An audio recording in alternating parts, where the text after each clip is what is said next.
Je souhaite lancer un appel à ceux que l'on nomme les petits candidats. Tout étant fait pour qu'il soit impossible à ces petits candidats de présenter individuellement aux Français leurs projets respectifs, une réunion s'est tenue vendredi 24 février avec une dizaine de petits afin de convenir éventuellement d'une stratégie commune pour les élections présidentielles. Or, cette union sacrée, si elle se fait, ne peut se concevoir n'importe comment et demandera un minimum d'honnêteté, de conviction et de cohérence. Certains auront mis en avant l'intérêt de négocier un compromis commun sur lequel pourrait se bâtir une candidature commune. D'autres avancent encore une logique comptable consistant en un report de voix aveugle vers celui des candidats qui auraient déjà obtenu le plus de promesses.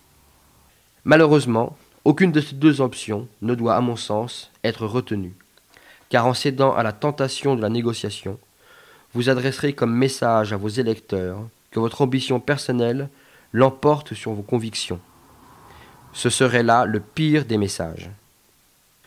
Une alliance cherchant à réaliser coûte que coûte le mariage improbable de propositions parfois opposées passerait aux yeux des citoyens et des médias pour du calcul intéressé et se transformera irrémédiablement en un suicide politique collectif. Une solution existe cependant, une solution unique, une solution qui soit à la fois respectueuse des engagements de chacun et de celles et ceux qui vous ont apporté leur soutien. Cette solution passe par le candidat du vote blanc, tout simplement parce que vous avez inscrit la reconnaissance du vote blanc dans votre programme, tout simplement car le vote blanc est l'outil, le dénominateur commun à tous, qui garantit la crédibilité d'une telle démarche.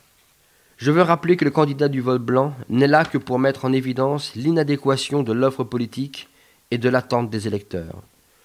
L'unique projet de ce candidat blanc est de pouvoir invalider le scrutin afin d'organiser une nouvelle élection au cours de laquelle tous les candidats, y compris ceux qui n'avaient pas eu leurs 500 parrainages, pourront, cette fois-ci, se présenter devant les électeurs. Je veux rappeler également qu'en cas de victoire, ce candidat est démissionnaire. Il met son engagement au service des citoyens et reste totalement désintéressé par l'exercice du pouvoir. Je fais aujourd'hui ce vibrant appel aux petits candidats, afin qu'ils comprennent que leur intérêt direct est de soutenir la candidature du candidat blanc comme porte-voix de la diversité et du pluralisme politique. Je fais cet appel aux petits, pour qu'eux aussi mettent leur engagement au service des électeurs, au service de la démocratie, et non d'une ambition purement personnelle.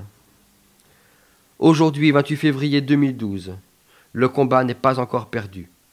Il est encore temps d'empêcher que ne se perpétue, une fois de plus, la fatalité du voter pour le moins pire et de reprendre en main notre destin politique. Moi, Stéphane Guyot, président du Parti du vote blanc, candidat à l'élection présidentielle, j'attends votre appel.